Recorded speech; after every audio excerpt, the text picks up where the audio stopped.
এই লামিয়া, এদিকে আসো, এইখানে আসো। তোমার এই কাঁধে কি? এটা কি? এটা কি নিছো কাঁধে? কি এগুলা?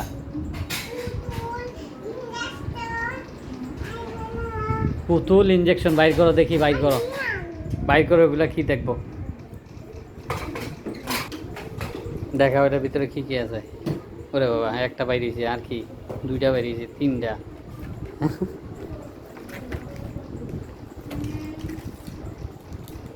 এটা কি? কষ্টিপ। আর কি রাখছো তুমি? কি ছেলে ধরা? এইসব রাখো কি? এইগুলা সব যন্ত্রপাতি, তোমার এই যন্ত্র, মেডিসিন মেডিসিন বাচ্চা দৈরা দৈরা কি ব্যাগে করে নিয়ে যাও? হ্যাঁ, কিভাবে কান্দ কইরা? এই যে কয়টা বাচ্চা ধরছো? দুইটা? এই একটা, আর একটা কই? ওইটা? হ্যাঁ, ওই বই একটা বড় একটা। তার মানে এই সব বাচ্চা ধইরা তুমি এই নিয়ে যাবা? তুমি কি কি ছেলে ধরা? বলো। মেয়ে ধরা? ছেলে ধরা না? ঠিক আছে।